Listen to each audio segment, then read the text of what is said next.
Hey everyone, welcome to Midnight Mystic Stories. I noticed a lot of you who are watching and enjoying the content aren't subscribed yet. If you love spine-chilling stories, creepy encounters, and unexplained mysteries, make sure to subscribe and turn on the notification bell. It really helps the channel grow and helps us keep bringing more of the content you love. And be sure to comment below where you are tuning in from. Thank you and enjoy the video. I never thought I'd be the kind of guy who downloads a dating app just to prove a point. But there I was, scrolling through Hinge at 2 a.m. on a Tuesday, half awake, trying to convince myself that not every girl in the city was either taken, uninterested, or secretly judging me through their profile pics. My friend Kyle had been on me for weeks. Dude, you're 26. You've got a decent job. You don't smell bad. Just put yourself out there. So I did. I uploaded some pictures, me hiking, it was a work picnic, me with a dog, my cousin's, for 10 minutes, and me laughing awkwardly at a birthday cake, my mom's. I wrote the bio Kyle helped me with. Looking for someone who likes long walks, bad puns, and not ghosting after 2 dates. Cheesy, sure, but it felt honest. That's when I saw her. Her name was Elise. Dark hair, green eyes, standing in front of what looked like an old bookstore. Her smile wasn't too wide, not trying too hard. Her bio said, "I read too much, talk too little, and always know when someone's lying." That last part stuck with me. I swiped right. Match. We started talking the next day. She was quick with replies, not overly enthusiastic, but not cold either. We joked about bad first dates, swapped music tastes. She liked obscure indie stuff I'd never heard of, and somehow ended up texting every night for a week. It felt real. Too real, maybe. We decided to meet at this little coffee shop downtown, the kind with mismatched chairs and a chalkboard menu that never has what you want. I got there early, ordered a black coffee, and sat by the window. When she walked in, I recognized her instantly, but something felt off. Not in a bad way, just different. She wore a long gray coat, boots with no sound, and her hair was pulled back tight. She smiled when she saw me, but it didn't reach her eyes. I stood up, said hi. We hugged, short, polite, and she sat down like she'd been there 100 times before. She didn't order anything, just took off her gloves slowly, placed them on the table, and looked at me. "You're shorter than I thought," she said. Not rude, just stating it. I laughed it off. We talked about books, movies, the weather, normal stuff. But every time I said something, she'd tilt her head slightly, like she was listening to something behind me. Her eyes kept flickering to the corner of the room. Once, she asked me if I believed in déjà vu. I said sure, everyone does. She nodded and said, "I feel it all the time, like I've already lived this exact moment." I didn't know what to say, so I took a sip of coffee. It was cold. The date ended quickly. She said she had to go, didn't explain why, just stood up and walked out without looking back. I watched her through the window as she turned the corner and disappeared. I texted her later, "Had a great time. Thanks for coming." And she replied, "You didn't seem like yourself today." That hit me weird. What did that even mean? I didn't reply. A few days passed. No messages. I thought that was it. Another near miss. Then, a week later, I got a notification. She'd commented on one of my photos, a picture I posted of me fixing my bike chain in the apartment parking lot. Her comment, "You always forget to tighten the left bolt." I stared at my phone. How would she know that? I'd never told her anything about bikes. I checked the photo again. It was taken months ago. I didn't even remember posting it. I texted her, asking how she knew. She didn't answer. Instead, the next morning, I found a note slipped under my door. It was on a plain piece of paper, folded in half. Inside, written in neat, slanted handwriting, "You left your keys in the ignition again. 3rd time this month." My hands went cold. I'd never told anyone about that. I checked my car. Keys were in the ignition. I always forgot. But no one knew. Not even Kyle. That night, I couldn't sleep. I kept thinking about her eyes. The way she looked at me like she was seeing someone else. I started going through our messages again, line by line. One thing stood out. In one of our early convos, I mentioned my favorite movie was The Last House on the Left. She replied, "You always say that. but you've never seen it. That wasn't possible. I told people that for years, but I hadn't watched it. Never had the stomach for horror movies. I just said it because it sounded cool. I opened my laptop and searched her name. Nothing. No social media. No public records. No nothing. I tried reverse image search on her profile picture. The results came back with a photo from a news article dated 2007. Quel accident. 2 people died. One was a woman named Elise Morgan, age 24. The picture was the same one from her profile. Same coat, same bookstore in the background. Same smile. I sat back, heart pounding. That was 17 years ago. She couldn't be real. But I'd seen her, talked to her, felt her hug. I went back to the coffee shop the next day. Same time, same seat. I don't know why. Maybe I wanted proof. Maybe I wanted it to be a mistake. I waited 2 hours. She didn't show. I was about to leave when the barista handed me a note. "This was left for you," she said. It was in the same handwriting. "Meet me at the old train yard. Midnight. Come alone." I should have deleted it, blocked her, called someone, but I didn't. I drove there. The train yard was abandoned, rusted tracks cutting through tall grass, broken signs leaning like tired sentinels. I parked at the edge and walked in, phone flashlight on. The air was thick, humid, like the city was holding its breath. I checked my watch, 12:07. No one there. Then I heard it, a soft tapping, like fingers on metal. I followed the sound to an old boxcar, door half open. I stepped closer.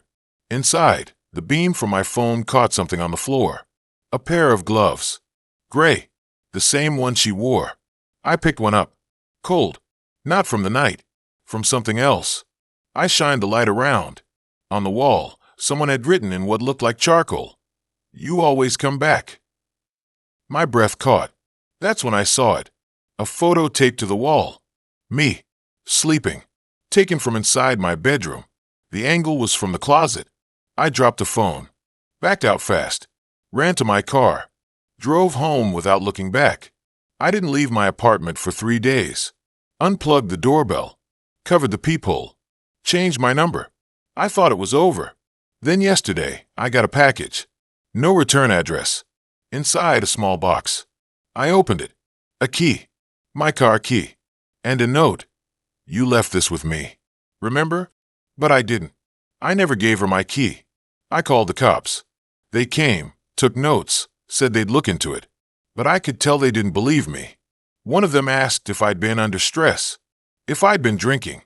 I didn't argue. They left. I locked the door, checked every room, sat on the couch, staring at the key on the coffee table. That's when I noticed it. The TV was on. I didn't remember turning it on. It was fuzzy, just static. Then the screen cleared. A video started playing. Grainy, like old home footage. It showed a room. My room. Me asleep in bed. The camera panned slowly to the closet. The door creaked open. A hand reached out. Pale. Familiar. The gloves. The same ones. The video ended. The screen went black. Then, in the reflection, I saw her. Standing behind me. Not on the screen. In the room. Her coat, her hair, her eyes. Empty. She didn't speak. Just reached into her pocket and placed something on the table. Another note. I turned around. She was gone. The door was still locked. I picked up the note. "Next time, don't forget to lock the front door." I didn't ever think I'd be the kind of guy who'd end up here, sitting on the edge of a bathtub in a stranger's apartment, with my heart slamming against my ribs like it's trying to escape. But that's exactly where I am. The bathroom light flickers, fluorescent, harsh, the kind that makes your skin look sickly. And the air smells like lemon cleaner that can't quite cover up something else. Something stale. Maybe it's the carpet. Maybe it's the faint trace of body odor clinging to the towel draped over the shower rod. Or maybe it's just me, sweating through my shirt because I can't stop thinking about the way the front door clicked shut behind me like a vault ceiling. It started like any other night. I was bored, scrolling Hinge between bites of cold pizza, swiping left on guys who looked like they took their profile pics in a gym mirror or outside a nightclub. Then I saw him. His name was Eli. Not a shirtless torso or a duck face in sight. Just a photo of him standing in front of a record store, smiling like he wasn't trying too hard. His bio said he liked rainy days, old horror movies, and making playlists for people he barely knew. Something about that felt real. So I matched. We texted. He was funny, a little dry. The kind of guy who'd send a meme at 2 a.m. and say, "Thought you'd appreciate this," like he actually thought about me. A week in, he asked me over. Said he'd just gotten a new projector and wanted to watch the thing. I said yes before I even thought about it. The apartment was in one of those older buildings near the river. Brick exterior, iron railings, the kind of place that looks like it's been around since the 1920s.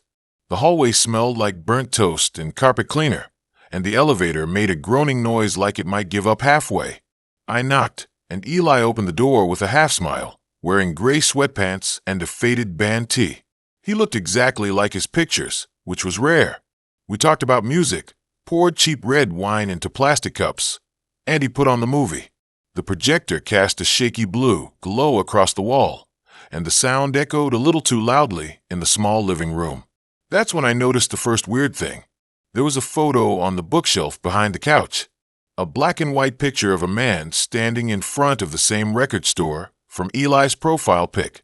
Same coat, same pose. But the man wasn't Eli. He looked older, maybe in his 50s, with deep lines around his eyes. I asked about it. Eli didn't turn around. Just said, "That's my dad. He used to own that place."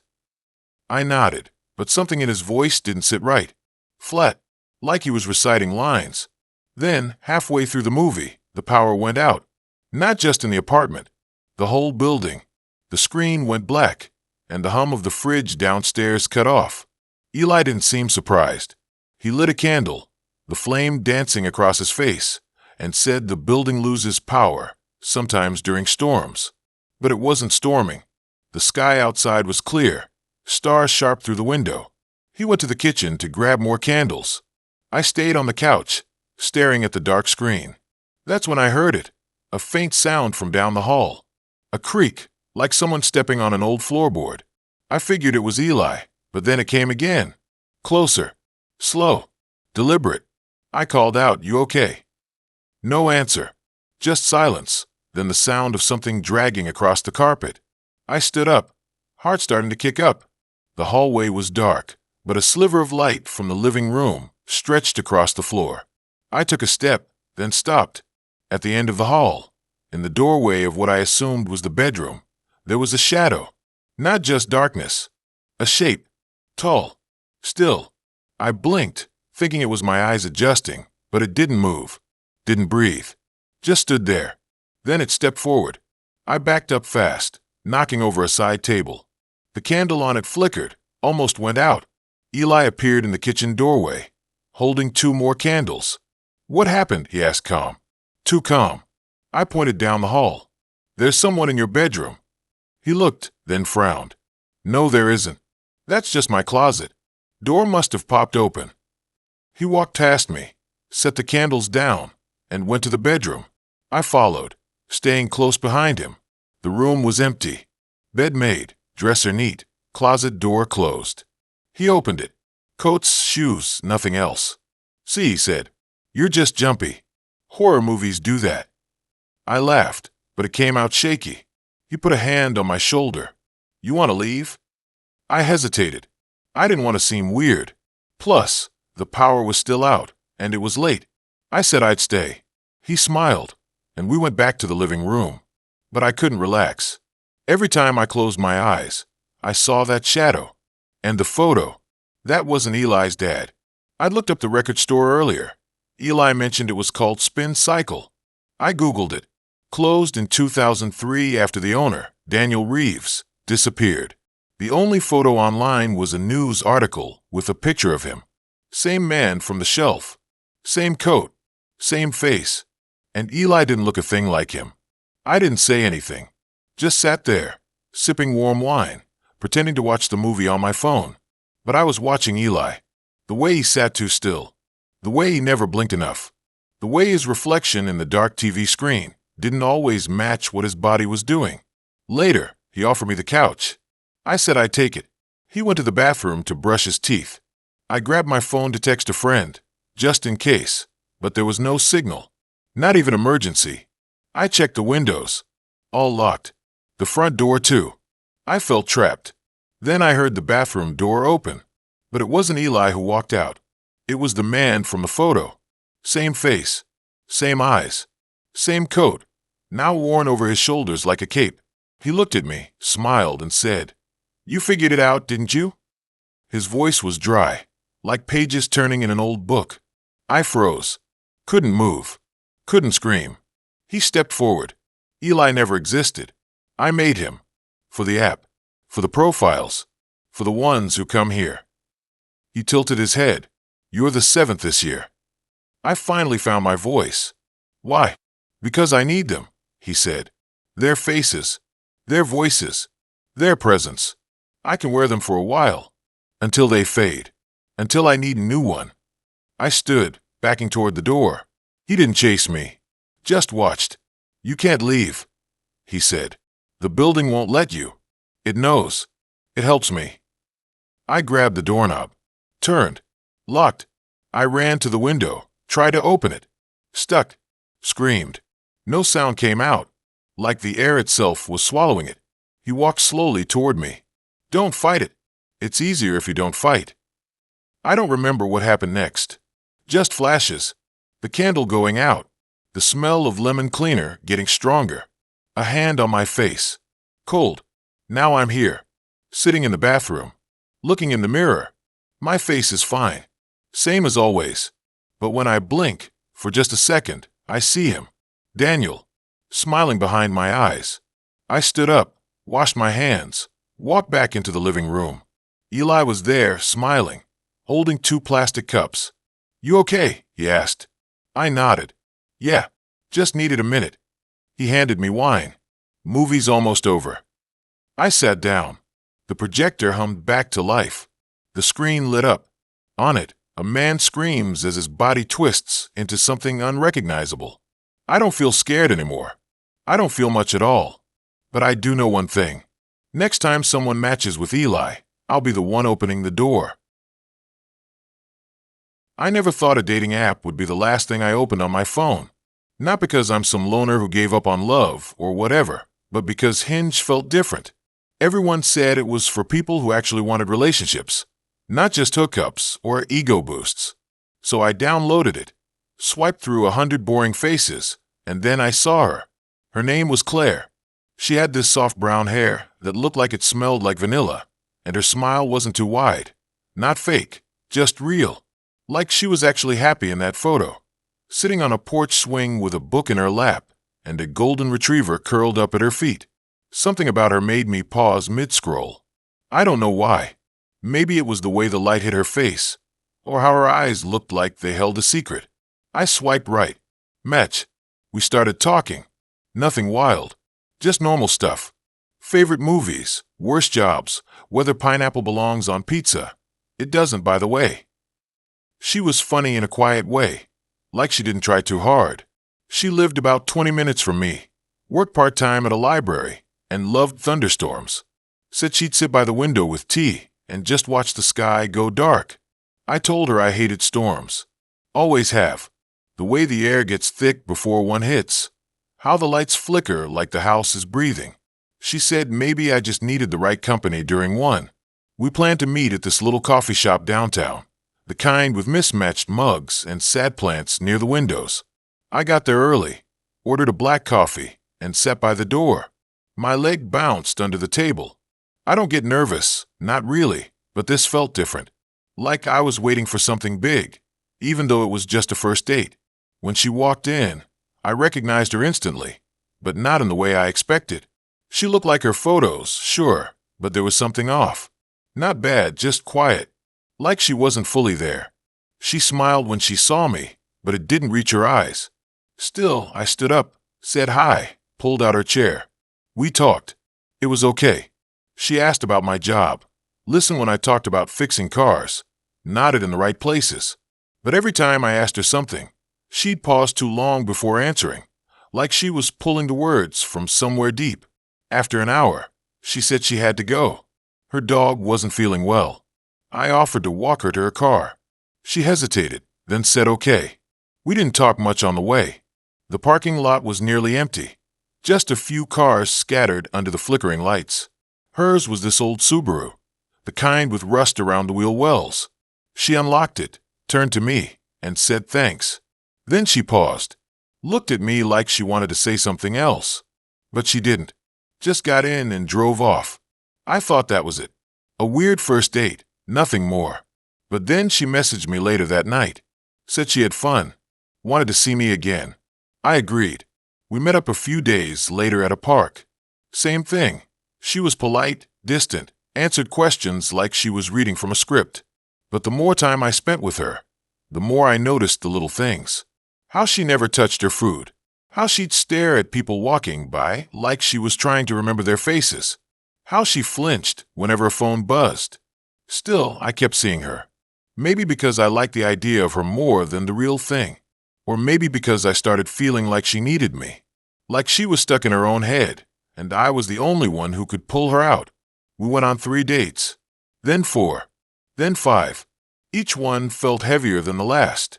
Like we weren't building something. We were sinking into it. One night, she invited me to her place. Said she wanted to cook for me. I said yes before I could think better of it. Her house was on the edge of town, tucked behind a row of pine trees. Small, white, with peeling paint and a porch light that buzzed like a trapped fly. The dog wasn't there. She said he was staying with her sister. I didn't ask why. Inside, it was clean but cold. Not temperature-wise, just empty. Like no one really lived there. The walls were bare except for one photo in the hallway. A woman who looked like Claire, but older. Same eyes, same smile. I didn't ask who it was. We ate in the kitchen. She made pasta, barely touched it. We talked about nothing.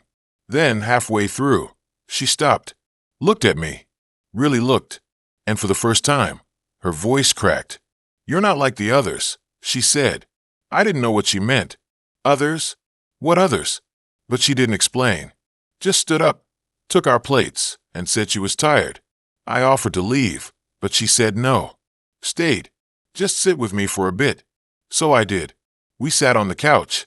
The TV was off. The house was quiet except for the hum of the fridge.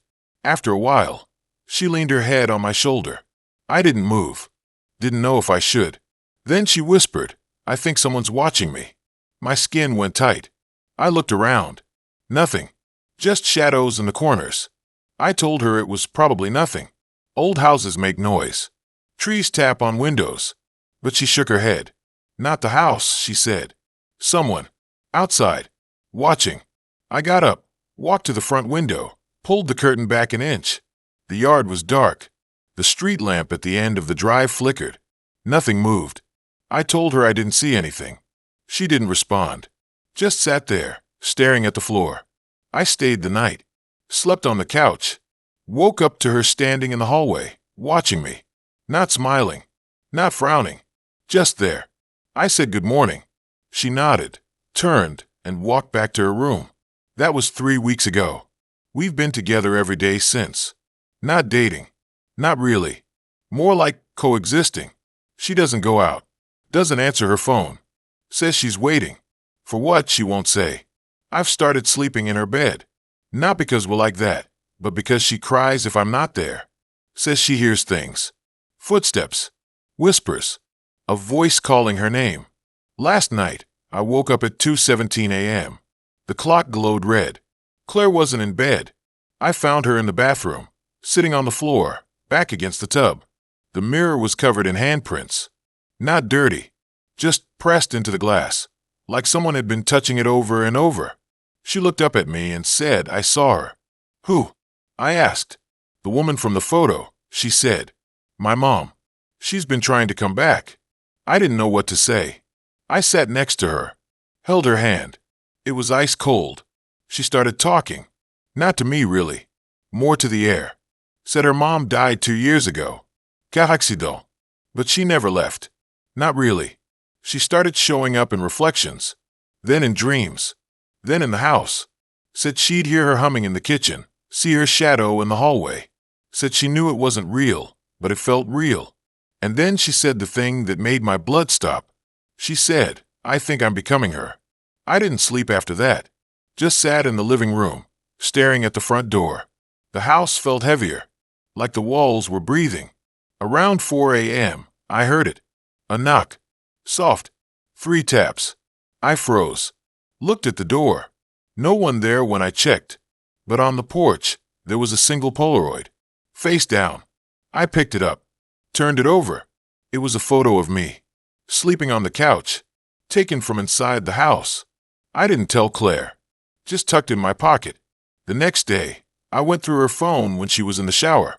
Not because I'm a creep, but because I needed to know. I found a folder labeled her. Inside, dozens of photos. All of me. At the coffee shop. At the park. Outside my apartment. Some were taken at night. Through my bedroom window. All from the last 3 weeks. My hands shook. I deleted the folder. Put the phone back. Acted normal. But that night, I watched her. Really watched. When she thought I was asleep, she got up. Walked to the mirror in the hallway. Pressed her palm against it. Whispered, "I'm ready." Then she turned and looked straight at me. Smiled. Not her smile. Something else. This morning, I packed my bag. Told her I had to go. She didn't argue. Just stood in the doorway, arms at her sides, and said, "You'll come back." I drove home. Locked my doors. Checked every room. Found another photo on my pillow. Me sleeping. Taken last night. And on the back, in handwriting that wasn't mine, it said, "I'm already here." So this whole dating app thing started because my friends kept bugging me about it. Like, dude, you're not getting any younger. You've been single for 2 years. Just swipe on someone, even if it's a joke. And honestly, at first it was a joke. I'd open Hinge during commercials or while eating cereal at 2 in the morning, matching with girls who had dogs or quotes about hiking. Not because I cared about dogs or hiking, but because it felt safe. Low stakes. Nothing serious. Then one night I matched with her. Her name was Claire. Profile was simple. A photo of her standing in front of a record store in what looked like Portland. Another of her laughing with her head thrown back on a beach. And one close-up, where she's looking just off camera, like she's about to tell you a secret. No weird filters, no gym selfies, no trying too hard. Just real. Her bio said she liked thunderstorms, black coffee, and old horror movies. Not horror as in jump scare TikTok stuff, but the slow burn kind where you feel like something's wrong, but can't put your finger on it. That line stuck with me. I swiped right like it was nothing, but the second I did, my stomach did this weird dip, like I'd missed a step on the stairs. We started talking. Not the usual, "Hey, how's your day" crap. She asked about the last dream I remembered. I told her about one where I was walking through an empty subway station, and the lights kept flickering. She said she had a dream like that once, but in hers, the train came. She didn't say what happened when it stopped, just left it hanging. That's how it went. Conversations that felt like they were going somewhere, but never actually got there. Like walking down a hallway that keeps getting longer the farther you go. After a week, she suggested meeting. Not dinner, not drinks. She said there's this abandoned drive-in theater outside the city, kind of falling apart, but the screen still stands. She goes there sometimes to watch movies on her laptop, just for the vibe. Said it felt like the world forgot that place existed. I should come. Bring snacks. I hesitated. It sounded weird, but not in a bad way. Just different. And honestly, after weeks of boring coffee dates and awkward small talk, different sounded good. I drove out on a Friday night. GPS lost signal about 10 minutes before I was supposed to arrive, which sucked, but I'd written down the directions. Turned off the highway, down a cracked two-lane road lined with overgrown pines. The air got colder the farther I went, even though it was summer. No streetlights. Just my headlights cutting through the dark like a knife. When I finally saw the rusted archway with faded letters that used to say, "Starlight Drive-In," I almost turned around. It looked like a place people disappeared in movies. But I didn't. I parked near the broken ticket booth and waited. She pulled up 5 minutes later in a beat-up Honda with a dented bumper. Waved through the windshield like she'd known me forever. Got out wearing jeans, a gray hoodie, and those old-school sneakers with the colored stripes. Looked exactly like her pictures, but somehow more present. Like she wasn't just a face on a screen anymore. We carried a blanket and her laptop to the back of her car, popped the trunk, and set up facing the giant concrete screen, now covered in vines and graffiti. She played this movie I'd never heard of, black and white, no subtitles, just eerie music and people moving slowly through empty rooms. I didn't understand it, but I didn't want to say that. Instead, I watched her more than the screen. The way she tucked her hair behind her ear when she was thinking. How she'd glance at me every few minutes, like checking if I was still there. At one point she said, "Sometimes I feel like people aren't really here, even when they're sitting right next to me. Like they're just pretending." I laughed, but it came out weird, too loud in the silence. She didn't laugh. The movie ended. She shut the laptop. We sat there in the dark, not talking. Crickets, the occasional rustle in the bushes. Then she said, "I've been coming here for a long time, not just to watch movies." I asked how long. She said, "Since before I met you." Which was weird, because we'd only matched a week ago. I figured she meant she'd been coming here before she started using Hinge. Didn't think much of it. We started talking about our past relationships. Or rather, I did. She listened, nodded, didn't share much about hers. Just said, "I don't think I've ever really been with someone. Not fully." I asked what she meant. She looked at me like she was trying to decide whether to tell me something. Then she said, "Have you ever felt like someone was watching you when you were alone? Not like creepy stalker stuff. More like they were remembering you. Like you were a memory they kept coming back to." I didn't know how to respond. My skin felt tight. I wanted to joke, say something like, "Man, that's deep for a drive-in date." But the words wouldn't come. Instead, I stared at the screen. And that's when I saw it. A flicker. Just for a second. Like the projector had turned on. But the laptop was closed. Claire hadn't touched it. I turned to her. She was staring at the screen too. Calm. Like she was waiting. Then another flicker. And this time an image. Grainy. A man sitting on a car trunk, facing a screen. Me. It was me. Sitting right here, 5 minutes ago. I froze. The image played for maybe 3 seconds, me shifting, scratching my neck, looking around, then cut to black. I turned to Claire. What the hell was that? She didn't look at me. Just said, "It happens sometimes." No, that was me. That was us. How? "It's not a projector," she said. "Not anymore. The screen does it on its own. Shows things. Memories. Moments that haven't happened yet. Or ones that did, but not the way you remember." I stood up. My heart was slamming. This isn't funny. Did you set this up? Is this some kind of prank? She finally looked at me. Her eyes were dark. Not angry. Not sad. Empty in a way I can't explain. "You matched with me, remember? You swiped right. But you didn't just match with me. You matched with the place. With the screen. It picks who comes here. I don't decide. It does." I backed away. Said I was leaving. She didn't stop me. Just sat there, hands in her lap, staring at the screen like she was waiting for the next scene. I got in my car, hands shaking, fumbled with the keys. Engine roared to life. I reversed fast, nearly hitting a fallen branch. Drove down that cracked road, heart in my throat, checking the rear view every few seconds. Nothing. Just trees. Darkness. By the time I got home, I was sweating. Threw my keys on the table, poured a drink I didn't finish. Sat on the couch, trying to calm down. Kept thinking about that image on the screen. Me. Real. Too real. Like it had been recorded. Then I opened my laptop. Needed to distract myself.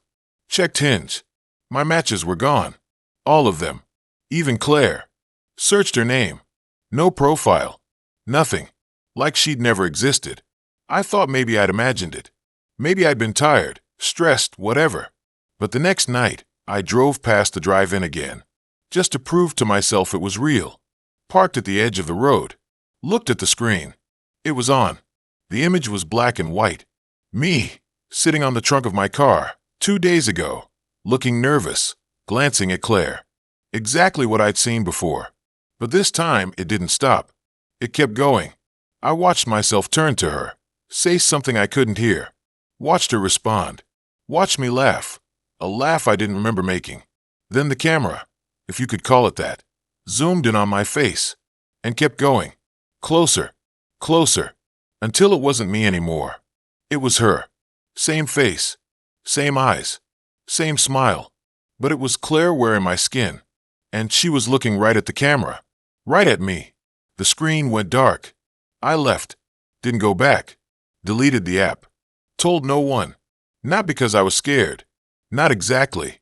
But because I know now, she didn't match with me. The screen did. And it's still playing. I never thought a dating app could mess with your head this bad. Not like emotionally. Everyone knows those Hinge dates can be soul-crushing when the guy shows up looking nothing like his photos and spends the whole time talking about his crypto portfolio. But this wasn't heartbreak. This was something else. Something slow, like mold creeping up the walls when you're not looking, until one day you realize the whole room smells wrong and you don't know when it started. It began with a match. Her name was Elise. Profile picture. Her standing in front of a sunlit window. Soft brown hair, one hand tucked behind her ear, like she was mid-laugh. Bio said she liked long walks, indie films, and making pasta from scratch. Nothing wild, nothing suspicious, just normal. Too normal, maybe. That's the thing about Hinge. Everyone's trying so hard to seem normal that when you actually find someone who feels real, you jump. I messaged her. She replied fast. We talked for 3 days straight. She asked thoughtful questions, remembered little things I mentioned, said my jokes were actually funny, not just polite. I started checking my phone every 10 minutes. Our first date was set for Friday at this little Italian place downtown, the kind with red checkered tablecloths and candles in Chianti bottles. Cozy. Safe. I wore my navy shirt, the one that makes my eyes look better. Got there 10 minutes early. Ordered a soda. Watched the door. She walked in at 7:02. Looked exactly like her photo, maybe even better. Smiled when she saw me. Sat down. We started talking. No pauses. No forced energy. It just flowed. She told me about her job at the botanical gardens, how she names the ferns and talks to them when no one's around. I told her about my dog, how he barks at the ceiling fan like it's personally offended him. She laughed in this quiet, warm way that made me feel like I'd said something brilliant. We split tiramisu. She took a bite, then paused, looked at me. You ever feel like someone's watching you? She asked, not smiling anymore. I froze. Not really. Why? She shrugged. Just sometimes. Like, even when I'm alone. Like someone's just remembering me. I didn't know what to say. Tried to laugh it off. Change the subject. But the mood shifted. Like a cloud passing over the sun. The rest of the night was fine, normal, even, but that one moment stuck. I kept replaying it. The way her eyes went distant. The way her fingers tapped once, twice, on the edge of her wine glass. We made plans to meet again. Coffee on Saturday. She picked a place, a quiet corner cafe near the river, tucked behind a row of old bookshops. I got there first. Sat by the window. Watched the water. When she walked in, she looked tired. Dark circles under her eyes. But she smiled when she saw me. We talked about books, music, childhood pets, normal stuff. But halfway through, she stopped, stared past my shoulder. Do you see that man? She whispered. I turned. A guy in a gray coat was standing across the street, hands in pockets, not moving, just looking. No, I said. Who is he? I don't know, she said. But he was outside my apartment last night, and at the grocery store yesterday. I think he follows me. My stomach dropped. Have you called the cops? She shook her head. No use. He doesn't do anything. Just stands there. Watches. Then disappears. I wanted to tell her to report it anyway, but something in her voice, flat, empty, made me stop. Like she'd already given up. We met again Sunday. Picnic in the park. She brought a checkered blanket, a basket with sandwiches, fruit, a thermos of tea. We sat under a big oak. Sunlight dappled through the leaves. It should have been perfect, but she kept scanning the trees, jumping at noises, Once, she grabbed my arm so hard it left a mark, whispering, "He's here." I looked around. Nothing. Just people walking dogs, kids chasing ducks. "He's always here," she said. "Always watching." That night, I couldn't sleep. Kept thinking about her fear. Real raw. Not performative. Not attention-seeking. Terrified. I texted her, "You okay?" She didn't reply. Monday. Nothing. Tuesday. Nothing. By Wednesday, I was worried. Drove past her building. Her car was there. Lights on in her apartment. I texted again. Still nothing. Then, Thursday morning, my phone buzzed. A photo. From her. It was a picture of a door. Her front door. Scratched into the wood, deep and jagged, were the words, "I'm still here." My hand shook. I called her. No answer. Drove to her place. Knocked. No response. Tried the handle. Unlocked. I stepped in. Elise. Silence. The apartment was neat. Too neat. Like no one lived there. No dishes. No clothes. No toothbrush in the cup. I walked to the bedroom. Bed made. Closet empty. Bathroom spotless. Like she'd vanished. Then I saw it. On the nightstand. A notebook. Open. I picked it up. The pages were filled with writing. Dates. Times. Locations. My coffee shop. My dog park. My gym. My street. And then I saw my name. Over and over. With notes. He smiled at 7:14. He touched his hair when he laughed. He wore the blue shirt again. He always checks his phone at red lights. My breath stopped. I flipped back. The first entry was from 3 weeks ago. Before we matched. Before we even talked. And then I saw it. A photo tucked in the back. Me. Sleeping. Taken from outside my bedroom window. The date stamp, 2 nights ago. My legs gave out. I sat on the floor, back against the bed. That's when I noticed the wall. Opposite the bed. Covered in photos. Dozens of them. All me. Walking. Eating. Driving. Talking on the phone. Some were recent. Some were old. Years old. And in the center, a red string tied to a map.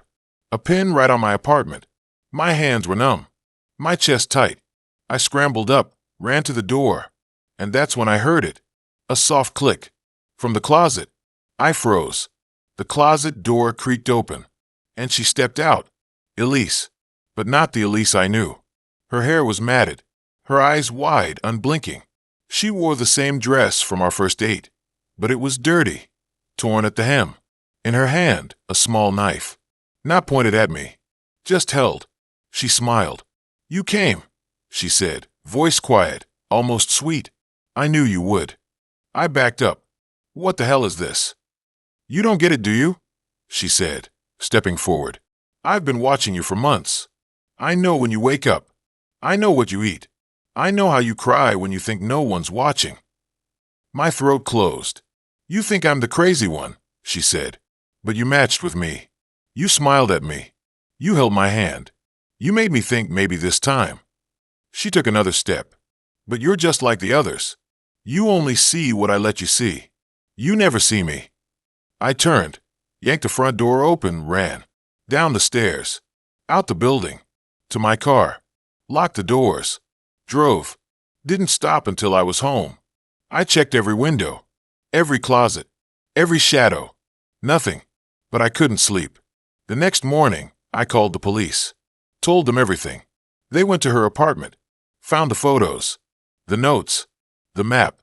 But no Elise. She was gone. I changed my number. Moved apartments. Avoided the park. Stopped using Hinge. Thought I was safe. Then, last week, I was at a gas station. Pumping fuel. Glanced in my rear view. And saw it. A sticky note on my back window. In neat, familiar handwriting. "I found you again." I mean, come on. It's all bios with the same dumb quotes, staged photos in front of waterfalls, and people pretending they love long walks on the beach, when you know they've probably never stepped on sand unless it was at a music festival. But there was something about Maya's profile that felt different. Her pictures weren't overdone. One was her laughing at what looked like a dog stealing her sandwich in a park. Another was her reading a book on a fire escape with the city behind her. Sunlight hitting her hair, just right. No filters, no trying too hard. And her bio? Short. Just, I like quiet nights, loud music, and people who don't ghost after 3 dates. I matched with her on a Tuesday. We texted that night. By Thursday, we were making plans. She suggested this little Italian place, tucked between a laundromat and a thrift store in a part of town I'd never really explored. Said it was underrated and not Instagrammed to death. I liked that. Felt real. The day of the date, I overthought everything. What to wear, what to say, whether I should bring flowers, or if that was too much. Ended up going with a dark jacket, jeans, and no flowers. Played it cool. Got there 10 minutes early. The place was dim, warm lights, red checkered tablecloths, the smell of garlic and tomato sauce thick in the air. Cozy, like a real neighborhood joint. She wasn't there yet. I sat near the back, by the window, and ordered a soda while I waited. When she walked in, it was like the room got brighter. She was wearing a green sweater that brought out her eyes, her dark hair pulled back in a loose ponytail. She smiled when she saw me, and I swear my stomach did a little flip. We talked for hours. About music, about stupid movies we loved, about how neither of us could cook to save our lives. She told me she lived alone in a converted loft downtown. Used to be a warehouse. Said it was drafty but full of character. I told her I was working in IT, hated it, but it paid the bills. She didn't laugh or act impressed. Just listened. Actually listened. We left the restaurant around 10. The streets were quiet, just a few cars passing. The occasional drunk laugh from a bar down the block. She suggested walking for a bit. I agreed. We ended up at this little park with a fountain that wasn't working. Just a dry stone circle with dead leaves stuck in the cracks. We sat on a bench, shoulders almost touching. The air was cool, the kind that makes you want to stay outside even if you're not sure why. She turned to me and said she'd really like to see me again. I felt like I'd won something, like I'd finally gotten something right. We made plans for Saturday. Then she leaned in and kissed me, soft and quick, on the cheek. I didn't move. Didn't want to ruin it. Saturday came. I picked her up in my car. She wore a black coat and boots, her breath visible in the cold air. We drove out of the city, past the strip malls and gas stations, into the woods. She said there was a spot she loved, a lake surrounded by trees, frozen over this time of year. Perfect for walking, she said, and quiet. No one ever goes there. The road got narrower, the trees closer. My GPS stopped working after a while. I started to feel that weird itch in the back of my neck, like someone's watching, but I ignored it. Didn't want to seem paranoid. We parked near a trailhead, the car crunching over frost-covered gravel. She grabbed a backpack from the trunk. Brought snacks, she said, grinning. The walk was peaceful at first. Sunlight filtering through bare branches, the ground crunchy under our feet. We talked about nothing and everything. Then the trees got thicker. The light faded. The air got colder, even though the sun was still up. She stopped suddenly, turned to me. "Wait here," she said. "I want to show you something, but you have to close your eyes." I hesitated. "Like right now?" She nodded, smiling. "Trust me." So I did. I closed my eyes. Heard her footsteps moving away, then silence. A few seconds passed. Then a sound, like metal scraping on stone. Then another. Closer. I opened my eyes. She was standing right in front of me, but her face, it wasn't right. Her smile was too wide, her eyes too still. And in her hand, she held a small silver locket, the kind with a hinge. She opened it slowly. Inside wasn't a photo. It was a tiny piece of paper, folded small. She handed it to me. I unfolded it. My own handwriting stared back at me. A message I'd written in high school. A note I'd passed to a girl I liked. A note I'd never sent. A note I thought I'd burned. My breath caught. How do you have this?" She didn't answer, just smiled that same frozen smile. Then she reached into her coat and pulled out another locket. And another. And another. 5 in total. She opened each one. One had a ticket stub from a concert I went to alone 2 years ago. Another had a receipt from a gas station where I'd bought coffee at 3 a.m. after a bad breakup. Another had a photo of me sleeping in my car outside my old apartment, taken from outside the window. I stepped back. What the hell is this? She tilted her head, like a dog hearing a strange noise. You don't remember me, she said, voice flat. But I remember you. Every message you've ever ghosted. Every date you've canceled last minute. Every time you said you'd call and never did. I felt my pulse in my throat.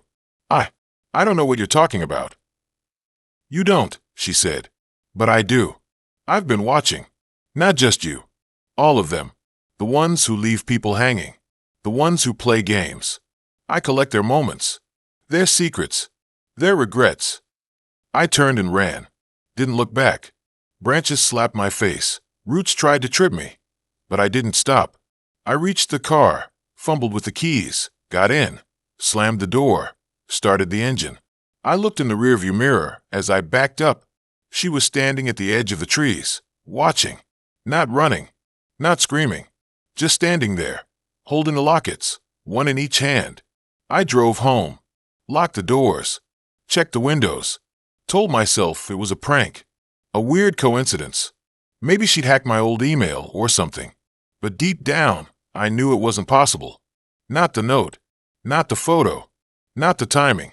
I didn't sleep that night. Kept thinking about her eyes. That smile.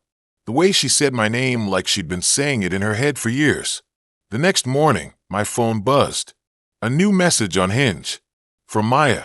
Had fun Saturday. Can't wait for our next date. I blocked her. Deleted the app. Threw my phone in the other room. But 2 days later, I found it on my nightstand. Screen on. Hinge open. A new message. Don't be like the others. I didn't touch it. Didn't respond. Then yesterday, I was taking out the trash. In the bag, wrapped in a napkin, was a small silver locket. I knew what it was before I opened it. Inside was a photo of me, asleep in my bed last night, and a note, in handwriting that wasn't mine. Third date's the charm. It's supposed to be for people who actually want relationships, not just hookups or whatever. That's what I told myself when I downloaded it after my last breakup. I was tired of being alone, tired of coming home to an empty apartment and microwave dinners. So I set up a profile, picked some decent photos, wrote a few witty lines, and started swiping. Most of the matches were boring. Guys who said hey, and then ghosted, or asked for nudes in the first 3 messages. But then I got a match with someone named Daniel. His profile was simple, clean pictures, no gym selfies, no sunglasses indoors. He had this quiet smile, like he knew something you didn't. His bio said he liked long walks, old books, and rainy nights. Corny, sure, but it felt real. We started talking, and it was easy. Like we'd known each other for years. He remembered little things I mentioned, asked thoughtful questions, didn't try to impress me. After a week of texting, he asked if I wanted to meet up. I said yes. I don't know why. Something about him just felt safe. We agreed to meet at this little coffee shop downtown, the kind with mismatched chairs and local art on the walls. I got there early, nervous, fidgeting with my phone. When he walked in, I recognized him from his photos, but in person he was different, calmer. His eyes were dark, almost too still, like they didn't reflect light the way normal eyes do. But he smiled, ordered me a lavender latte, exactly what I'd mentioned liking, and sat across from me. We talked for 2 hours. About books, music, the weird dreams we used to have as kids. He told me he lived alone in an old apartment building near the river, one of those pre-war ones with high ceilings and creaky floors. Said it was quiet, peaceful. I believed him. He had this way of speaking, slow and deliberate, like every word was chosen weeks in advance. I left that day feeling lighter, like I'd finally found someone who got me. We started seeing each other more. Not every day, but often enough. He'd text me little things. Saw a dog wearing socks today. Thought of you. And I'd laugh. Save the messages. He never pushed for anything physical. No pressure, no weird vibes. Just coffee, walks, quiet dinners at his place. His apartment was exactly how he described. Old, dimly lit, filled with books and the smell of sandalwood. There was a piano in the corner, covered in dust. He said he used to play, but stopped years ago. I believed everything he said. I wanted to. Then the dreams started. At first, they were just odd. I'd dream about his apartment, but different, longer hallways, rooms I'd never seen, doors that led nowhere. I'd wake up with my heart pounding, convinced I'd heard music from that piano. But when I'd text him in the morning, he'd reply with something sweet, and I'd forget about it.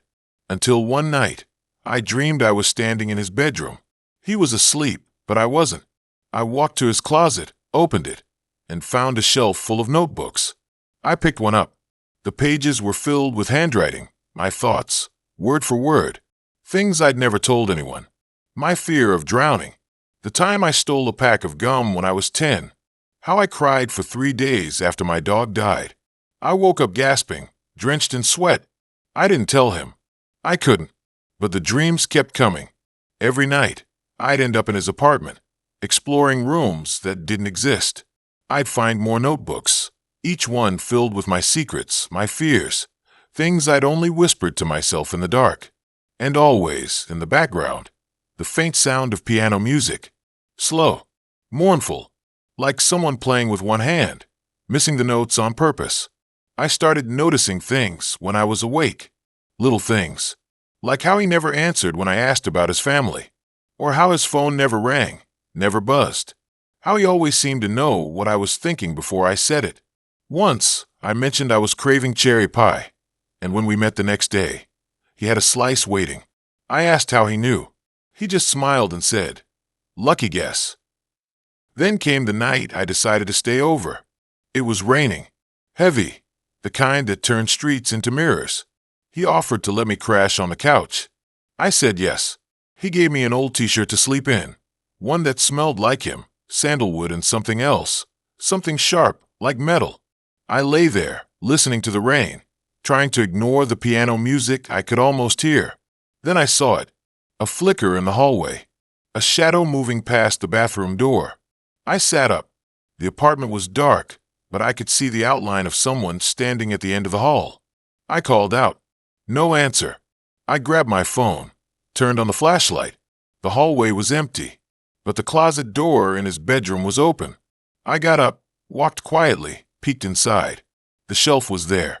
The notebooks, all of them labeled with my name, dates, thoughts I'd had that very day. One was open. It read, asterisk, she's starting to suspect. That's okay. She'll understand soon, asterisk. My breath stopped. I backed away, heart slamming against my ribs. That's when I heard it, real this time. Piano music, coming from the living room. Slow, off-key, like someone learning to play. I followed the sound. Daniel was sitting at the piano, his back to me, hands moving over the keys. But his fingers, they weren't pressing the keys. They were just hovering, and the music kept playing. I froze. The room felt colder. The walls looked wrong, like they were breathing. I turned to run, but the front door was gone. Just a blank wall where it used to be. I spun around. The piano had moved. It was closer now. Daniel hadn't turned. The music got louder. The notes twisted, formed a melody I recognized. My mom's lullaby. The one she used to sing when I was little. The one I never told him about. That's when I saw the other pianos. Behind him, in the corner, there was another one. And another. And another. Dozens of them, crammed into the room, all playing the same broken tune. And in front of each, a figure. Sitting. Motionless. All of them facing away. All of them wearing my face. I don't know how I got out. I remember screaming, running toward the window, smashing it with my elbow, jumping. I landed hard, rolled, felt glass tear through my jeans.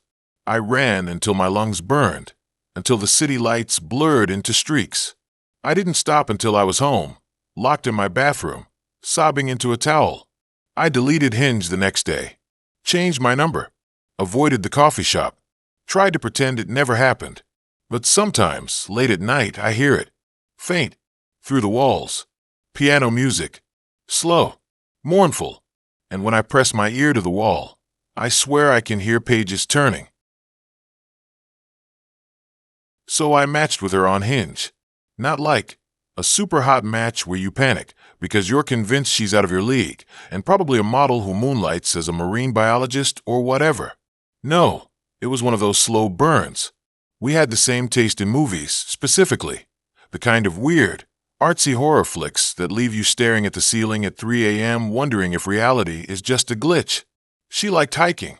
I liked hiking. She posted a photo of herself standing on a cliff somewhere in upstate New York, wind in her dark hair, looking like she'd just stepped out of a dream you weren't supposed to remember. Her bio said, "Looking for someone who isn't afraid to get lost." I thought that was cool. Kinda deep. Not try hard deep, but the kind of thing someone says when they've actually been lost before and came back different. We started talking. Not the usual, "Hey, how's your week" crap. Real stuff. She told me about how she used to live in this old farmhouse with her aunt after her parents died, how the floors creaked like bones and the basement door always seemed to be open a crack, no matter how many times she shut it. I told her about how I sleep with the lights off but the TV on, because silence feels too heavy, like it's pressing down on my chest. We bonded over shared fears, small ones, like the sound of a faucet dripping in an empty house. Big ones, like the idea that maybe we're all just waiting for something to go wrong. After a week of texting, she suggested we meet. Not in the city. Too loud. Too many people, she said. She had a cabin. Private. Surrounded by woods. No cell service, but that was part of the charm. She called it unplugging with purpose. I laughed at that. It sounded like something a wellness influencer would say. But coming from her, it felt genuine. I drove up on a Friday. The GPS cut out about 10 miles in, so I was navigating by a crumpled printout she'd sent. The road narrowed, the trees closed in, and the sky turned that weird gray-green color that happens right before a storm, even though the forecast said clear skies. Her cabin was smaller than I expected, wooden, weathered, nestled between two hills like it had grown there. Smoke curled from the chimney. Lights glowed in the windows. It looked like something out of a postcard, the kind you'd buy at a gas station because it felt familiar, like a memory you didn't actually have. She opened the door before I could knock, smiled, said my name like she'd been saying it in her head all day. I followed her inside. The air was warm, thick with the smell of pine and something else, cinnamon? Incense. Hard to tell. There were candles everywhere, not the decorative kind, but tall, uneven ones that looked like they'd been melted and remolded too many times. The walls were covered in old maps, the kind with faded ink and handwritten notes in the margins. One showed a lake I'd never heard of. Another had a red X drawn over a patch of forest with the words "Don't go back" scribbled beside it. We talked, ate, drank wine. Not too much, just enough to feel loose, comfortable. She played music, vinyl, some obscure ambient stuff with no lyrics, just slow pulses and distant echoes. At one point, she reached over and touched my hand. Her fingers were cold. I didn't mind. Later, she suggested a walk. Said the woods were safest at night, that the animals were calmer, that the trees settled after dark. I didn't question it. Followed her out, flashlight in hand. The path was narrow, barely visible under layers of fallen leaves. The beam cut through the dark, catching the occasional spiderweb, the flash of an eye in the underbrush. We didn't talk much, just walked. Then she stopped, pointed to a tree, massive, gnarled, roots twisting out of the ground like veins. Carved into the trunk was a symbol. 3 circles, connected by lines, like a triangle with eyes. I'd seen it before. In her profile picture, tiny, in the corner of the frame. I hadn't noticed it at the time. She said, "This is where it started." I asked what she meant. She didn't answer, just stepped closer to the tree and placed her palm, flat against the bark. Then she whispered something, not in English. The words were short, guttural, the kind of sound you'd hear in a nightmare, the kind that makes your stomach drop before you even understand why. That's when the wind stopped, not like it died down, like it was cut off, mid-breath. The woods went silent. No crickets, no rustling, nothing. I turned to look at her. Her eyes were closed. Her lips kept moving, repeating the same phrase, over and over. I took a step back. My flashlight flickered, then died. I tapped it. Nothing. I turned it off, on. still dark. When I looked up, she was facing me, eyes open, smiling. She said, "You're not the first." I didn't understand. Not then. She reached into her jacket and pulled out a phone. My phone. The one I'd left charging on her kitchen counter. She held it up. The screen was on. Open to Hinge. My profile. But it wasn't my profile. The photos were different. Same face, same name, but the bio read, "Looking for someone who isn't afraid to disappear." I said her name. Just that. Nothing else. She tilted her head. "You really thought it was random, didn't you?" The match. The conversation. The cabin. I backed up. My foot hit something soft. I looked down. A shoe. Men's. Dirty. Laces untied. Then another. A jacket. A watch. All half buried in the leaves. She took a step forward. "They all came here. Just like you. Thought they were meeting someone. Thought they were special. But they weren't. They were just available." I turned and ran. Branches slapped my face. Roots grabbed at my ankles. I didn't care. Just ran. Heart slamming against my ribs. Breath burning in my throat. I didn't look back. Couldn't. I made it to the car. Fumbled with the keys. Dropped them. Found them. Started the engine. Tire spun on loose gravel. Then grip. Then speed. I didn't stop until I hit the highway. Pulled over. Checked my pockets. Phone. Wallet. Keys. All there. I opened Hinge. Scrolled to my profile. Everything normal. Same bio. Same photos. Same matches. I exhaled. Maybe I overreacted. Maybe she was just weird. Maybe the wine, the isolation, the whole vibe. It got to me. I drove home. Showered. Went to bed. Next morning, I checked my phone. There was a new message. From her. It said, "Asterisk, you left your jacket behind. I'll keep it safe. In case you come back. Asterisk." Attached was a photo. Me. Sleeping. Taken from the corner of my bedroom. I checked the window. Locked. Door. Locked. Then I noticed something on my nightstand. A candle. Tall. Uneven. Smelling of pine and cinnamon. I don't remember bringing that home. I picked it up. Turned it over. On the bottom, carved into the wax, was the same symbol from the tree. 3 circles. Connected. Like eyes. Watching. I threw it in the trash. Left the house. Went to work. Tried to act normal. But every time I close my eyes, I hear that phrase. The one she whispered. And now, when I walk through the woods behind my apartment, I see the symbol. Carved into bark. Scratched into stone. Written in mud. And sometimes, just for a second, I feel a hand brush mine. Cold. Familiar. Like it's been waiting. My phone screen glowed in the dim room, the only real light besides the blue flicker of the muted TV. I wasn't even watching it. Just needed noise, something to fill the silence that always gets louder the later it gets. Then I saw her.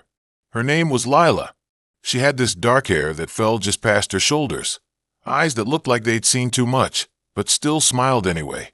Her first prompt said, "I collect keys. Not the ones that open doors, but the ones that open memories." That's what got me. Weird, poetic, kind of mysterious. The kind of thing you either roll your eyes at or fall for instantly. I fell. We matched fast. Messages came easy. She didn't play games. "Know you up?" At 2 a.m. No vague comments about how we have so much in common. She asked about my favorite book, then actually read a chapter of it before replying. She mentioned she lived just 10 minutes from me, in that old brick apartment building near the cemetery. Not the kind of place I'd ever go at night, but she made it sound charming. "It's quiet," she said, "and the walls are thick. You can't hear the dead." I laughed when I read that. Thought it was a joke. But later, when I tried to bring it up again, she didn't respond. Just left me hanging with that one sentence, floating in the chat, like a stone in water. Still, I agreed to meet. Coffee at this tiny place tucked between a laundromat and a shuttered bookstore. She was already there when I arrived, sitting by the window, steam rising from her mug. Up close, she looked different. Paler. Her eyes weren't warm like in the photos. They were sharp, like she was studying me for flaws. But she smiled when I sat down, and it almost reached her eyes. Almost. We talked for 2 hours. She told me about her job at the city archives, how she spent her days scanning old documents no one ever reads. Said she liked the smell of old paper, the way time settles into it. I told her about my job in IT, how I fix broken computers for people who don't know how to restart their router. She didn't act bored, actually seemed interested. When she laughed, it was soft, like she didn't want to be heard. I offered to walk her home. She hesitated, then said yes. The walk was quiet. The rain had stopped, but the air was heavy, like the storm wasn't done with us. Her building looked worse in person. Cracked brick, windows that looked in but didn't let light out. The front door groaned when she pushed it open. Inside, the hallway smelled like mildew and something else, something metallic. She lived on the 3rd floor. No elevator. The stairs creaked under our feet, like they were warning us to turn back. Her apartment was clean, but cold. The kind of clean that feels staged. Like no one actually lives there. A single lamp lit the living room. No TV. No photos on the walls. Just a bookshelf full of old-looking binders and a small wooden box on a coffee table, locked with a tiny silver key. She offered tea. I said yes, more to keep moving than because I wanted it. While she was in the kitchen, I noticed a silence. Not just quiet, total silence. No free coming, no pipes knocking. Nothing. I could hear my own breath, too loud in my ears. She came back with 2 mugs. We sat. She didn't ask about my job again. Instead, she said, "Do you believe people can stay in places after they die?" I froze. Not the kind of question you expect after one date. I shrugged, trying to play it cool. Not really. I mean, I've never seen a ghost. She smiled slow. You don't have to see them to know they're there. Then she told me about the building, how it used to be a hospital before it was apartments, how people died in those rooms, quiet deaths, loud deaths, ones no one heard until it was too late. She said some of them never left, not because they wanted to, but because they didn't know they were gone. I didn't know what to say. Part of me wanted to leave, but another part, the stupid, curious part, wanted to hear more. She reached into her pocket and pulled out a key, not like a house key, older, brass, with intricate grooves. I found this in the basement last week, she said. It doesn't fit any door in the building, but I think it opens something else. I stared at it. Like what? She didn't answer, just held it between her fingers like it was alive. That's when I noticed a sound. Faint at first, a low hum, like a phone vibrating under a pillow. It was coming from the hallway. I turned my head toward the door. She didn't move. It's always there, she said. At night, like someone's trying to get in. I stood up. Maybe I should go. She didn't stop me, just watched as I walked to the door. But when I touched the knob, it didn't turn. I twisted harder. Nothing. I looked back at her. She was still sitting, sipping her tea like nothing was wrong. Door stuck, I said, voice higher than I wanted. She set the mug down. It does that sometimes. Wait a minute. It'll open. I waited. The hum got louder.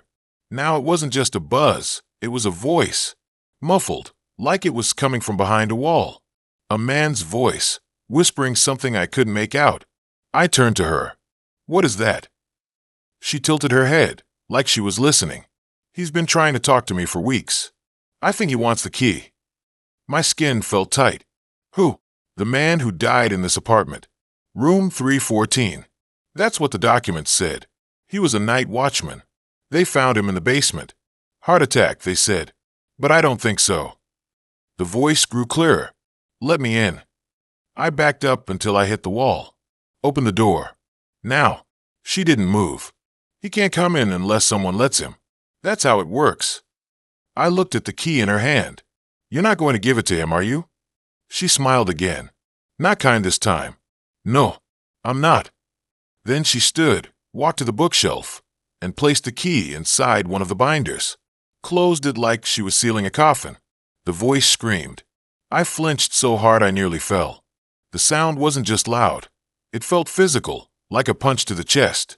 The lights flickered once, twice, then died. Only the lamp stayed on. casting long shadows that moved when nothing did. I ran to the window, yanked it open, and leaned out. The street below was empty. No cars. No people. Just fog crawling up from the sidewalk like smoke. I turned back. She was gone. The apartment was empty. Not there. No bookshelf. No door. Just a single chair in the center of the room, facing the wall. On the seat, a new Hinge notification glowing on my phone. I picked it up. My thumb hovered over it. I didn't want to open it, but I did. It was a match. Her name was Lila. First prompt: I collect keys. Not the ones that open doors, but the ones that open memories. I dropped the phone. When I looked up, she was standing in the corner, holding the key. Her eyes were black. Not dark black, like holes. You're already here, she said without moving her lips. You just don't know it yet. The hum returned. Louder. Closer. The voice wasn't outside anymore. It was in my head. Let me in. I tried to scream, but no sound came out. My body wasn't mine. I could feel it moving, walking toward the door, hand reaching for the knob. Behind me, she whispered, "This one's for you." The last thing I saw was the key turning in the lock. Then nothing. Now I'm here. In the apartment. In the dark. The hum never stops. I hear footsteps in the hall, but no one comes. Sometimes I see her, sitting in the chair, staring at the wall. She doesn't speak. Doesn't move. Just waits. I check my phone every day. Same message. Same prompt. I collect keys. I don't know how long I've been here. Days. Weeks. Time doesn't work the same. But I know one thing.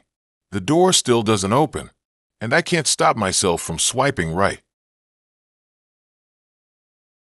So I downloaded Hinge because everyone kept saying it was different, like actually made for people who wanted something real, not just random swiping and ghosting. I didn't believe it at first. I mean, every app says that. But after a month of my thumb going numb from left swiping on guys who thought I like long walks on the beach was a personality, I figured I'd give it a shot. And then I matched with her. Her name was Lila. Her profile was weirdly minimal, just 2 photos. One was her laughing in front of a record store, wearing this oversized denim jacket, messy bun, holding a vinyl copy of some obscure 80s synth band I'd never heard of. The other was a shot of her hands wrapped around a coffee mug, sunlight hitting the steam, just right. No selfies, no gym pics, no travel shots in front of landmarks. Just normal. Real. And her bio said only, *I remember every dream I have. What's the last one you remember? *. That stuck with me.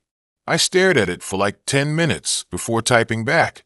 I told her the last dream I had was about driving through a tunnel that never ended, the road stretching out forever no matter how fast I went.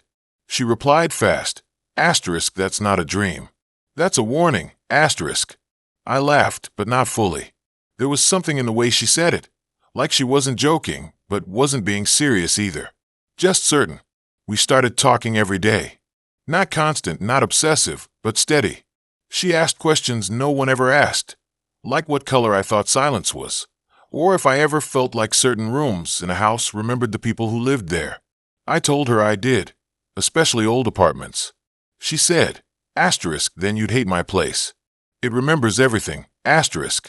We agreed to meet at this little coffee shop near her place, one of those quiet ones with mismatched chairs and books on the shelves you can actually take.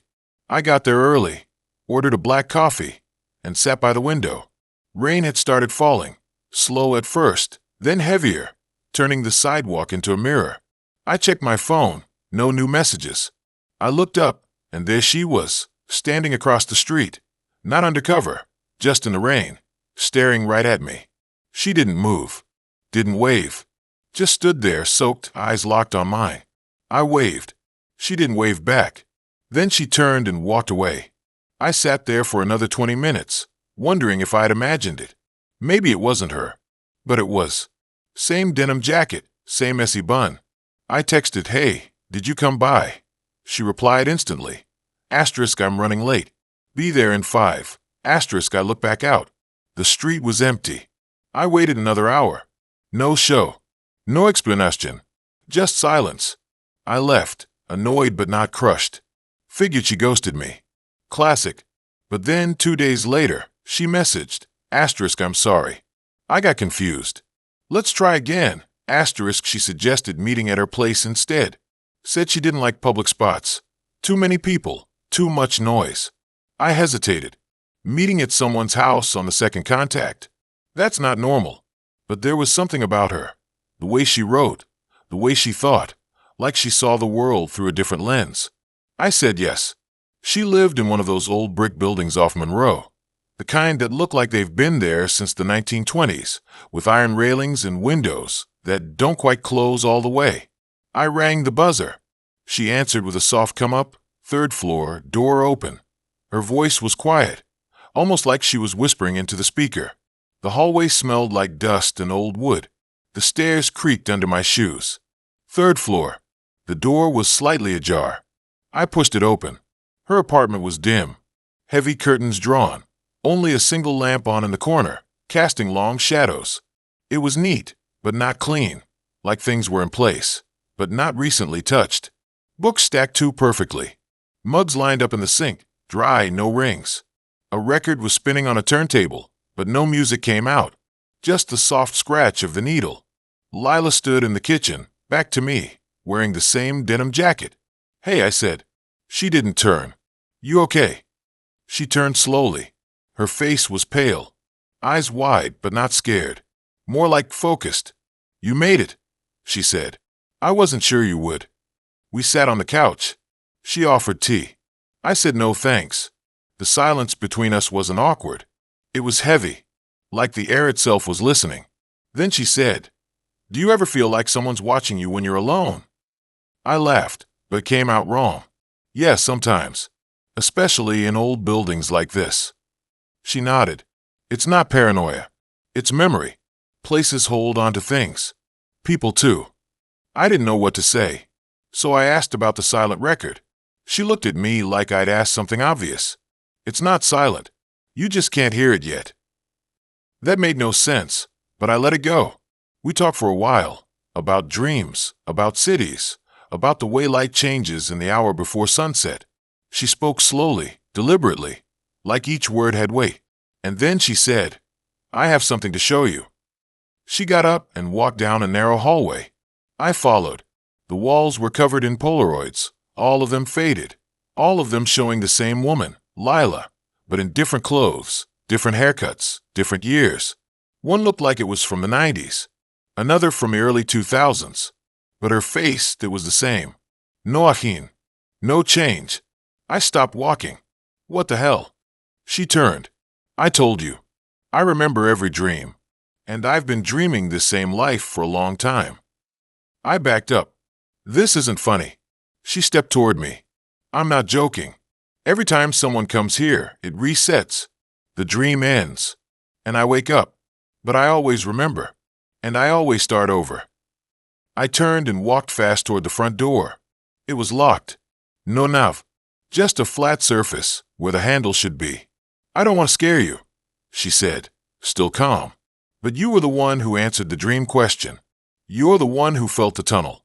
That's not a dream, remember? It's a loop, and you're in it now. I ran to the window, pulled the curtain. Outside, the streetlights were out. The buildings across the street were dark, windows black.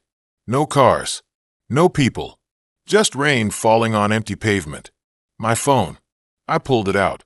No signal, no time. The screen flickered, then showed a photo, a picture of me, sitting on her couch from earlier that night. But I hadn't taken it. And in the photo, I was looking at the camera, but my eyes, they were blank, white. I dropped the phone. You're starting to see it, she said. The edges, the cracks. I turned to her. What do you want from me? Nothing. I don't control it. I just live in it. And now you do too. I ran to the kitchen, grabbed a knife from the block. She didn't flinch. Let me out. There's no out. Not for you. Not anymore. I lunged, not to hurt her, just to get past. But when I swung, she didn't move. The blade went through her like cutting smoke. No blood, no resistance, just a ripple like water. She looked down at the spot where the knife passed. You still don't get it. I'm not the one keeping you here. You are. I dropped the knife. My breath came fast. My head throbbed. Then the record player started playing. Music filled the room, soft, haunting. A voice singing in a language I didn't know. The lights flickered. The Polaroids on the wall began to change. The dates on the photos shifted. One showed today's date. Another showed tomorrow. And in the newest photo, I was there, standing next to her, smiling, like I belonged. I looked at my hands. My skin felt tight, dry, like it hadn't been touched by air in years. The front door creaked open. I walked toward it, not to escape, to wait, because now I remember, not just the dream, but the hundreds before it. Hinge of all things. I mean, it's supposed to be the one for people who actually want relationships, right? Not hookups, not drama, just normal people trying to meet other normal people. That's what I told myself when I downloaded it last winter. I was tired of being alone, tired of eating microwave dinners while watching old crime documentaries and pretending I didn't notice how quiet the apartment got by 9 p.m. So I swiped, took some dumb photos, me holding a dog I don't own, me grinning in front of a bookshelf I've never touched, and within a week, I matched with her. Her name was Claire. She had this soft brown hair that looked like it smelled like vanilla, and her smile was the kind that made you think she actually meant it. Her bio said she liked long walks, indie music, and ghost stories. Not horror movies, ghost stories. Real ones. That should have been the first red flag, but I just thought, cool. Someone who's into the same weird stuff I am. We messaged for a few days. Nothing crazy. She asked about my job. I asked about her favorite books. She sent a voice note laughing at one of my dumb jokes. Her voice was low, calm, like someone who'd never raised it in anger. I liked that. We decided to meet at this little coffee shop downtown, the kind with mismatched chairs and plants hanging from the ceiling. I got there early, ordered a black coffee, and sat near the window. When she walked in, I recognized her instantly, but something felt off. Not in a bad way, just different. She moved like she was half asleep, like her body was catching up to her thoughts. Her eyes didn't blink as much as they should have, but she smiled when she saw me, and it was the same smile from her photos, so I brushed it off. We talked for over an hour. She told me about growing up in a small town in upstate New York, how her mom used to take her ghost hunting in old churches and abandoned houses. Said she'd seen things, shadows that moved on their own, whispers in empty rooms. I laughed, but not in a mean way. I told her I used to sleep with the lights on until I was 16 because I was convinced something lived in my closet. She nodded like she understood, like she'd been there too. Then she said something that stuck with me. You ever feel like someone's watching you when you're alone? Not in a creepy way. Like they're just checking in. I didn't answer right away. Because yeah, I had. Especially lately. I'd be in the shower and feel like someone was standing in the bathroom, just waiting. Or I'd wake up at 3:17 a.m. every night. Same time, no alarm. And feel the bed dip like someone had just gotten up. I told her that. She didn't laugh. She just leaned forward and said, "That's not you being paranoid. That's them getting stronger." Them? I asked. "The ones who live with you," she said. "They attach to people. Quiet ones. Lonely ones. They feed on the silence." I should have left right then. Should have grabbed my coat and walked out. But I didn't. I wanted to know more. I wanted to believe it was all just some weird role play, some kink she was into. But the way she said it, so calm, so certain, it made my skin feel too tight. We exchanged numbers. She texted me that night. Asterisk, you're not imagining it. They're real. And they like you. Asterisk, I laughed it off. Showed the message to my roommate, who just rolled his eyes and said, "Dude, block her." But I didn't. I replied, "What do they want?" Her answer came fast. To stay. The next few days, things started changing. Not big things. Small ones. My keys would be on the counter when I was sure I left them by the door. My phone would die at exactly 3:17 a.m., even if it was fully charged. I'd hear footsteps in the apartment when I was alone. Light ones. Like someone walking barefoot. I told Claire. She said, "They're testing you. Seeing if you'll notice." Why? I typed back. Because if you notice, they have to decide. Either leave or make you stop noticing. I didn't sleep much after that. I started leaving the TV on at night, just so the room wasn't so quiet. I'd lie there, staring at the ceiling, listening for anything out of place. One night, I swear I heard breathing, not mine, not my roommate's, coming from the corner by the closet. Slow, even, like someone standing there, watching me. I turned on the light. Nothing, but the air felt heavier, like the room was holding its breath. I went back to the coffee shop alone, hoping the normalcy would snap me out of it. Sat in the same spot, ordered the same coffee, and that's when I saw it. A sticky note on the underside of the table. Handwritten. Just 4 words, "You're not alone." My hand shook so bad I dropped the note. I looked around. No one was looking at me. The barista was grinding beans. A couple was arguing softly in the corner. I picked the note back up, crumpled it, and stuffed it in my pocket. That night, I texted Claire. "Did you leave me a note at the coffee shop?" No reply. I called. Straight to voicemail. Checked her Hinge profile, gone. Not inactive. Deleted. Like she'd never existed. I should have stopped. Should have accepted that she was just some weirdo who got off on messing with people. But I couldn't. Because the breathing in my room got louder. Because I started seeing things in the mirror. Just for a second. Like someone standing behind me. Face blurred. Like a photo taken while moving. I started researching. Old police reports, missing persons. Anything tied to that coffee shop or her hometown. Nothing. It was like she was a ghost herself. Then, last Tuesday, I came home from work and found my laptop open. I never leave it on. And there, on the screen, was a document. No title. Just text. Asterisk, you asked what they want. They want the space between thoughts. The pause before you fall asleep. They live in the seconds when you're not quite here. You've been giving them that for years. That's why they chose you. That's why she brought them to you. Asterisk. I slammed the laptop shut. My heart was slamming against my ribs. I called my roommate, but he was out. I was alone. And I knew, really knew, that I wasn't. I grabbed my keys, my phone, and ran downstairs. The lobby was empty. The front door was locked. I never lock it from the inside. I fumbled with the deadbolt, hand slick with sweat, and finally got it open. The street was quiet. No cars. No people. Just the hum of a street light above me. I started walking. Didn't know where. Just away. My phone buzzed in my pocket. I pulled it out. One new message. From an unknown number. Asterisk, you can't run. They're in the silence. They're in the dark. They're in the part of you that's always felt empty. She didn't bring them to you. She was trying to warn you. You were already theirs. Asterisk. I stopped walking. The street light above me flickered. Then died. The phone buzzed again. Asterisk, they don't need a body. They just need you to stop noticing. Almost there. Asterisk. I looked up. Across the street, in the shadows between 2 buildings, something moved. Not a person.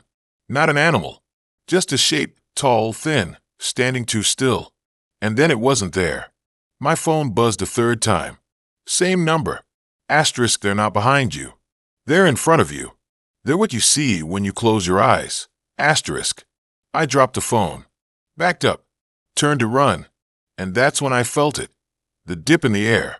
Like walking through a curtain. Cold. Thick. And then nothing. Not black. Not pain. Just absence. Like the moment between heartbeats.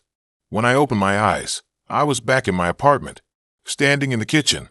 Fridge door open. Light spilling out. My roommate walked in, yawning. "Dude, you okay? You've been staring into the fridge for like 10 minutes. I blinked. Yeah. Just forgot what I wanted. He shrugged, grabbed a water, and left. I closed the fridge. Looked at my reflection in the dark window. And smiled. Because I finally understood. They weren't trying to take me. They were trying to become me. And now they have. I was lying on my couch, one sock on, scrolling through profiles, while my roommate's dog chewed on a squeaky toy in the corner. My thumb moved on autopilot, swipe left, swipe right, left, right, until I saw her. Her name was Lila. She had this soft brown hair that looked like it caught sunlight even in the dimly lit bar photo. and her smile was small but real, like she wasn't trying too hard. Her bio said she liked long walks, old horror movies, and making people laugh. Nothing crazy, just normal. The kind of normal that felt like a warm jacket in winter. We matched within seconds. Then messages started flying. She had this way of writing that made you feel like she was actually listening, even through text. Not the usual, "Hey, how's your week?" stuff. She asked about the book I had in my profile photo. Remembered I mentioned I liked black coffee. Even joked about how we both probably overthought Hinge prompts. It felt easy. Too easy, maybe. But I ignored that little voice in the back of my head, the one that always shows up when things feel too good. I told myself I was being paranoid. Everyone's paranoid these days.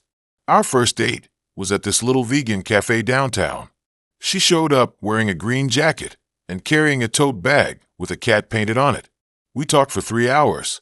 About music, about bad roommates, about how we both hate when people chew loudly. She laughed at my dumb jokes. I caught her looking at me when I wasn't talking, just watching, like she was memorizing something. It wasn't creepy. It felt intimate, like she actually saw me. We ended the night with a hug, quick and warm, and she said, "I'll text you." Like she already knew I'd be waiting. And I was. The next few weeks were a blur of late-night texts, shared playlists, and weekend hangouts. She'd show up at my place with tea, or I'd go to hers to watch that old horror movie she kept talking about. Her apartment was small, on the 3rd floor of a brick building with peeling paint and a buzzer that didn't always work. But it felt cozy.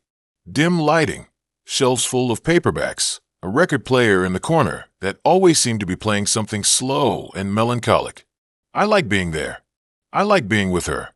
But then, little things started happening. It started with the lights. I'd be sitting on her couch, and suddenly the room would go dim, like the power dipped for half a second. No sound, no flicker, just darkness, then light again. I'd look at her, but she wouldn't react. Just keep talking like nothing happened. Then it was the music. The record player would skip, but not in a normal way. It would repeat one note over and over, low and distorted, like a heartbeat slowing down. I'd ask if it was broken, and she'd smile and say, "It's just old. It does that." I brushed it off. Old buildings, old electronics. Stuff breaks. Then came the dreams. I started dreaming about her apartment. Not the real one. The one in my dreams was darker, colder. The walls looked damp, the carpet smelled like mildew, and there was always the slow hum, like a fridge that never turns off. In the dreams, I'd walk through the rooms, calling her name, but no one answered. The record player would be on, spinning a record that wasn't there, playing that same slow, off-key note. I'd wake up sweating, heart slamming, and check my phone. Sometimes there'd be a message from her, sent at 3:17 a.m., just a single word. "Still up?" I stopped sleeping. I tried to pull back, said I was busy with work, skipped a couple of plans. But she'd text, always calm, always understanding. "No worries," she'd say. "I get it." But then she'd show up, at my place, standing outside my door, smiling, holding a thermos of tea like nothing was wrong. "Thought I'd surprise you," she'd say. I'd let her in, because turning her away felt cruel, and part of me still wanted her there. But the more time I spent with her, the more I noticed the gaps, like how her phone never rang. Not once. How she never answered when I asked about her family. How she never mentioned her job, even though she claimed to work in marketing. I asked once, and she just looked at me and said, "It's boring. You wouldn't care." Her voice didn't change. No defensiveness. Just flat, like a recording. Then there was the mirror. We were at her place, late, the record player humming that same broken note. I went to the bathroom to splash water on my face. When I looked up, I saw her reflection behind me in the mirror. But she wasn't in the room. I turned around, nothing. Just the empty hallway. I checked the living room. She was sitting on the couch, reading. "You okay?" she asked. I said I thought I heard something. She nodded, didn't look up. I started checking the locks. At her place. Edmina. I'd wake up in the middle of the night and go through the apartment, making sure every window was shut, every door locked. I even started unplugging the record player when I left. But the next time I came over, it would be on, playing that same note. I tried to break it off. Sat her down. Said I didn't think we were right for each other. She listened, nodded, then said, "That's okay. I understand." And she did. Too well. No anger. No tears. Just acceptance. I felt guilty. I told myself I was overreacting. But that night, I woke up to my phone buzzing. A new message from her. A photo. Of me. Sleeping. Taken from the corner of my bedroom. The timestamp said 2:47 a.m. I didn't sleep after that. I moved out of my apartment, stayed with a friend, changed my number, blocked her everywhere, thought I was safe. Then, last week, I came home to my new place. The door was unlocked. I was sure I'd locked it. Inside, everything was exactly where I left it, except for one thing. On the coffee table, next to my keys, was a thermos. The same one she always brought. Still warm. I didn't touch it. I called the police. They came, looked around, said there was no sign of forced entry, no fingerprints, nothing. Told me to keep the doors locked and maybe get a camera. They left. I sat on the couch, staring at the thermos, trying to breathe. That night, I checked the security app on my phone. The camera I'd installed by the door. I scrolled through the footage from earlier. Nothing. Then, at 8:14 p.m., the screen glitched. Just for a second. When it cleared, the thermos was there. But in the footage, no one had entered. No shadow, no movement. It just appeared. I deleted the app. But I still see things. The lights dip when I'm alone. My phone buzzes with no notification. And sometimes, when I'm half asleep, I hear it. That same low, broken note from the record player. Faint, like it's coming from far away. Or from inside the walls. I don't know what she is. Or what she wants. But I know she's not done. And I know she's closer than I think. Because yesterday, I found a sticky note on my bathroom mirror. In handwriting I'd know anywhere. "Miss you." And underneath, a single green thread, like from a jacket.